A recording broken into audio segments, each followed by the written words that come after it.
Welcome to our latest opponent preview, and we're going to be looking at the Washington State Cougars. And I'm pleased to be joined by Jamey Vinnick, who writes for CougFan.com on the 24/7 Sports Network. And Jamey, thanks for joining me. I appreciate it. No problem. Glad to be here. Well, I haven't met you before, but you've been covering the Cougars for a couple of years now. Went to school there, so you know this program pretty well, I assume. Yeah, probably a little bit too well. To a point where, probably have a little bit too much knowledge if such a thing exists. But yeah, I mean, pretty familiar with the ins and outs of the program, particularly with football and into basketball, baseball, volleyball, soccer, and so on. But yeah, definitely have a pretty good idea of what's going on. So I'm going to start lighthearted because, Pullman gets a bad rap.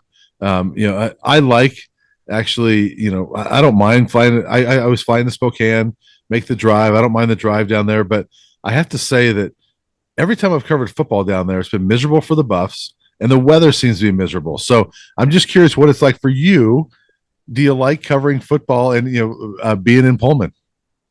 I like it a little bit more now that I get to cover games and be at games in a press box because, as you said, I vividly recall the 2015 game there was awful. The 2017 game was an absolute rainstorm, and the 2019 game was an absolute snowstorm. So, no, my friends and I have often joked that when Colorado was on the schedule to be in town, bad weather was coming. So, and with where the game is this year, it's probably going to be very similar. But no, I mean, I loved going to games there, especially I was lucky enough to go in a terrific era during Mike Leach's tenure, where every year I was there, Wazoo made a bowl. Just about every year was an exciting season with upsets and big wins, and got to be there when College Game Day came along. Got to be there for when Wazoo hosted USC on a Friday night, but. No, I mean, I love covering it there. It's just, there's an easiness to it. Again, it's a familiarity, but no, the press box is nice now. It's just a little bit warmer. Yeah. I was hoping for a late September, Pac-12 opener, late September, Saturday afternoon, but no, it's a mid-November Friday night in Pullman. Like really, for a fact there's going to be precipitation and the temperature is going to be low. And it's just not going to be, a fun environment. No, Wazoo got that home game not last year, but 2 years ago against Arizona, and it was so foggy you couldn't see the Wazoo sideline from the press box. It was just guys would be running down the far sideline, and you just have to kind of guess what was happening. No one had any idea. Yeah, I remember watching that game. So this team, one thing, the weather you can always, as we're talking about, we can always project that it's going to be bad weather when Colorado goes there. But the other thing you can always pretty much project with Washington State the last, 7, 8, 9 years is pencil them in for 6 wins. And they might get 7, 8, 9. But, this team is pretty much always, I mean, the pandemic year was different, but that's the only year in the last 8 or 9 they haven't been to a bowl. We don't even count that. They only played 4 games. But is this a team, and we'll get to specifics, but is this a team that once again you look at and say, yeah, it's a bowl team, but which bowl do they go to? I would say so. Just kind of looking at the roster and then looking at the team in spring ball, you're probably looking at a 6-7 win season. I think they have the potential to get to 8, 9's probably pushing it. They'd have to really overachieve, or maybe someone underachieves and they're able to get someone that is expected to be better than them. But I think the one knock on them last year is they did a good job beating up on the teams they should have beaten up on, with the exception of Wisconsin, obviously. But they didn't really beat up on anybody above them in the pack. I mean, they were beaten by Oregon State, USC, UW, Utah, and weren't uncompetitive in those games. But the only game that was really, really coming down to the wire was Oregon and to a degree Utah. But USC, Washington, and Oregon State, they all handled them pretty easily. So I think that's where the separation comes in. The schedule's a little bit tougher this year. They're in Seattle, they're in Eugene, they're in Pasadena for UCLA. They don't get Utah. That's definitely a plus. They don't get USC. That's certainly a plus. But a lot of their tougher games, if you look at the top half of the Pac-12 in terms of projections, they get most of those games on the road. The one exception being they do get Oregon State in Pullman, and the B7 won there in at least a decade. It's been a while. Yeah, well, it's nice to skip the 2 teams that were in the Pac-12 title game last year, right? For sure. But obviously, with every team, it's going to start with a quarterback. Cam Ward last year, I've kind of compared. Colorado's got Shedeur Sanders coming in, and I've kind of looked at Cam Ward a little bit as maybe that example, like as to what Shedeur can do, because Cam last year came from an FCS school, had a lot of success, put up big numbers at Incarnate Word, and then comes to Washington State. And I would not say had a bad year, at least from the outside. I mean, look at the numbers and say, okay, that was a solid year, but not out of this world. Obviously, how would you assess Cam's season last year and kind of where he's at now?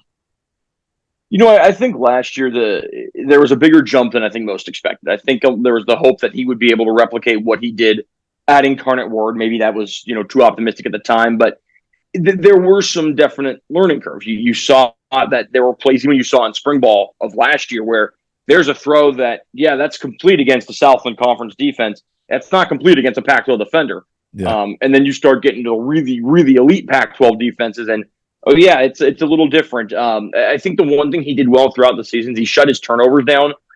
From game 4 until the end of it would have been game 5 against Cal until the end of the regular season. And so he only had 1 pick in that span, and it was off the hands of a receiver, so it really wasn't his fault.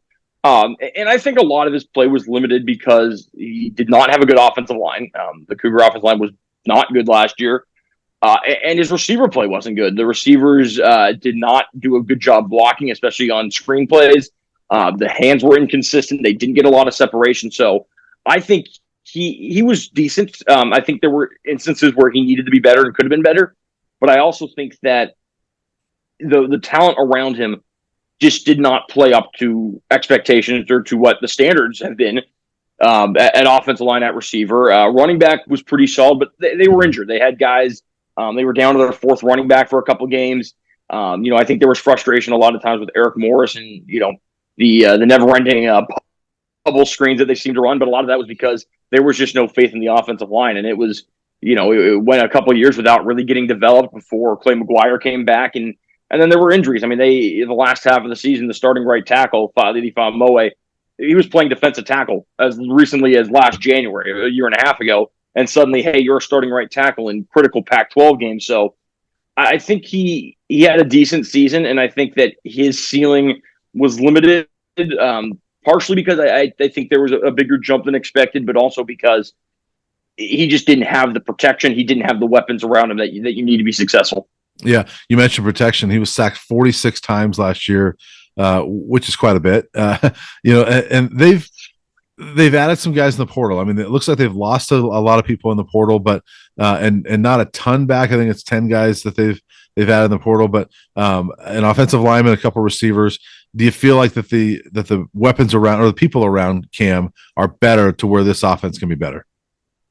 I do think so. I think especially when you look at receiver, they did lose a couple veterans in Renard Bell and Rob Farrell who graduated, but they were both hurt in and out of the year. Donovan Aldi and Dejon Stribling transferred. Guys who had talent, but it was inconsistent. Stribling was a guy who I think a lot of people thought had a chance to be an all Pac-12 receiver last year. He was inconsistent. Ollie would have a game where he was the best player on the field, and then you wouldn't notice him for 3 games. Yeah. So I think the hope is they've added more consistency on the outside with Josh Kelly from Fresno State and Kyle Williams from UNLV, 2 guys who really produced at the Mountain West level.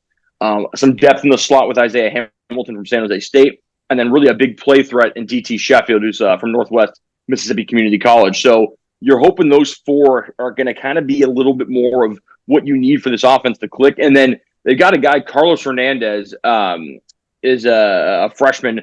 He came in the spring as an early enrollee, and he was the toughest guy on the field. I mean, this was a guy who was a mid 3-star recruit, but had no issue backing down from Pac-12 defensive backs. He's tough, he's fiery, and you kind of saw it start to rub off on some of the veterans too. And then you got Lincoln Victor, a returner, who he's kind of the leader of the room. So I think they definitely upgraded at wide receiver. Offensive line's a little bit interesting. They lose Jarrett Kingston. He was their best offensive lineman. He goes to USC. Yep. They bring in Christian Kanu from Southern Utah. They bring in Esa Pole from Shabbat College, a JC in California. So it's still trying to figure out what your best 5 is. I think they're pretty set with Connor Dominus at center. He was the guy all of last year, and Famo at right tackle. But then it's a mixture of Nkanu, of Pole, and then a couple returners, Christian Hilborn, Maake Fafita. Who's the guards, who the tackles. They have versatility, but I still think they're trying to lock down those other 3 spots. I do think it'll be better next year, and part of that is because of Clay McGuire's coaching. He has a full year getting to coach him, but they need to show him a lot more in fall camp for it to be very, very confident. They got better in the spring, throughout the spring, but there's still another level to reach for the offense to hit its full ceiling. Yeah. How about defense? They were pretty solid last year on defense, but lost a lot of pieces. Lost their defensive coordinator, I believe, right? Yep. So got a new coordinator this year. What have they got over there on defense? I mean, how good can that defense be? I think if it's going to be good, if it's going to be as good as last year, it's going to have to be different. Last year, they relied so heavily on Deion Henley at linebacker and his playmaking abilities. He's off to the NFL. And then next to him, they had Francisco Mayangoa. He's at Miami now. So they don't have the star talent at linebacker. I do think they have more depth. They brought in Devin Richardson from Texas, Amon McCullough from Maryland, Devon Reed from South Florida, and then have a couple youngsters as well who have kind of risen up the ranks, Hudson Cedarland, Tariq Alukta, and then a returning veteran, Kyle Thornton. So I actually wrote about this recently. They're not going to be able to get the exact production from two guys that they got from Henley and Mayangoa. It's going to be more of kind of a 5 or 6 man. It's going to be, what you lost on the aggregate, going off a Moneyball reference where you lose the 400 OBP from Jason Giambi and this from Johnny Damon. So you lose this from Henley and this from Mayangoa. Maybe you get 5 guys who have 4 tackles for loss instead of one guy who has 13. And then another guy who has 6 or 7. Up front, they're pretty much the same at edge with Ron Stone and Brennan Jackson, 2 of the best edges in the conference. They got Quinn Rothbach, who's a really good third guy. Defensive tackle is different. They've lost their top 3 with Antonio Pule, Amir Mujahid, Christian Mejia. They all graduated, but I think they have a little more speed and athleticism now. David Gusta and Nusi Malani going to be kind of the 2 the speed guys, and then Naeem Rodman, the Colorado transfer, kind of more of the space eater in the middle. On the back end, Shaw Smith-Wade is one of the best corners in the conference, very underrated. They return their safety duo with Jaden Hicks and Sam Lockett, but they have to find a second corner with Derek Langford graduated, and more importantly, that they have to find a nickel. Armani Marsh is gone. He was their star nickel the last couple of years, and we saw what happened in the Apple Cup. He didn't play the Apple Cup. He was hurt. 51 points later, and some poor nickel play. They have to find someone who can at least be a shell of what Marsh was last season. Yeah, and that's a lot of people know of Washington State because of the offense and Mike Leach over the years, but defense is what got them over the top, in my opinion. And is they finally started playing some good defense midway through that Leach era. So we'll see how that side is. But I've got to ask you: you go from Mike Leach to Nick Rolovich, 2 of the more interesting characters in college coaching, to now Jake Dickert. And I don't know anything about Jake, but what's he like, and what's it been like going from Leach to Rolovich to Jake Dickert? Right. So I didn't cover Leach barely. I did think I did an interview or 2 with him, just because I was just starting out with basketball. Rolo, obviously there was everything going on with him, and that was right when I started. So I get thrust into a full-time beat reporter job. My first beat reporter job, I was 23, 24 years old at the time. And all right, here's this situation. And Rolo was very cordial. I had no issues with our conversations, but I think the nice thing was when Jake Dickert took over, was, okay, this is the first time I can just focus on covering football. I mean, fall camp last year, and then it'll be fall camp again this year. It's only football. There's nothing else going on. And I think you go from 2 just incredibly quirky personalities, and Jake's not that. Jake's very energetic. He's very Energizer Bunny type guy. But he doesn't have these crazy things like Leach or Rolovich did. He's more of, again, I don't know if there's a college football coach out there who's quote unquote normal.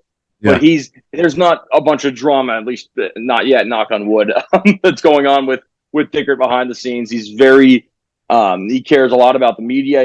He's always very good to us. He's just incredibly caring about his players. He's, and he puts an emphasis too on the outside of life stuff. I think his team GPA, either his first or second semester coaching, was the highest it had been in years. And there's a certain culture and a certain type of player you have to be to play under. I mean, he's not going to put up with guys who give 50% and guys who don't care. And to win at Washington State, those are the guys you have to get. You're not getting the 4-star recruits. You're certainly not getting the 5-star recruits. You got to find those 3 stars or even those walk-ons who buy into the culture and have the chip on their shoulder and the work ethic. And I think Dickert really embodies that in a lot of ways. That's just kind of who he is. I mean, he's a guy who played small school Division III football, a guy who in the last couple of years was at D2 and D3 schools and is suddenly a Power 5 head coach. So he understands the grind. He understands what it takes to get to this level. And I think it comes out in his coaching, in his message to his players. Yeah, I feel like that he takes over for Rolovich, obviously in that weird situation in 2021, or 2020. Which one was it? It was 2021. Yeah. He takes over in that weird situation. But I feel like if this team wasn't going to respond to him very well, that would have shown itself last year and not a very good season. I thought last year them getting to a bowl game, kind of showed that they're going to be okay under Jake Dickert. Yeah, and I think, it became pretty evident even when he took over as the interim guy that he was the next head coach. That they could go do this whole coaching search, but especially when you look at where some of the guys end up, a guy who was a popular name for Wazoo fans after Rolovich was fired was Kalen DeBoer. Well, he ends up in Washington, which has a lot more money and a lot more of a pedigree, as much as I don't enjoy saying that. But, I think Jake was just the perfect fit. He came in and he took a team that could have very easily folded up, took them to a bowl.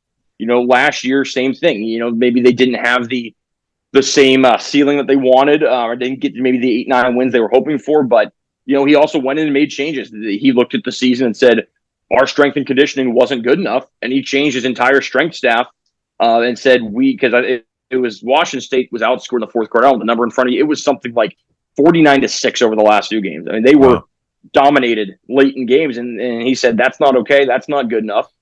We're switching this up and just completely revamp the strength staff. And so I think he's accepting the accountability, and he's understanding that when things need to be shifted, they need to be shifted. We haven't seen him fire a coach yet. There have been a couple changes with the coordinators leaving and a receiver coach leaving. But, I fully believe that if it comes time where he's got to dump somebody that's not doing their job, he's going to be ready to do it. He's not going to be, I think a lot of us thought when he took over that he was going to be because he's such a pleasant, polite guy that we all thought he's going to come and just retain a lot of Rolovich's staff. He's just going to do, be nice. He cleaned out that entire staff. I mean, everyone who Rolovich brought in was gone within a year and a half. So he made the changes, and I think his understanding of what it takes to win is a lot of what has driven the success that they've had under him so far. Yeah.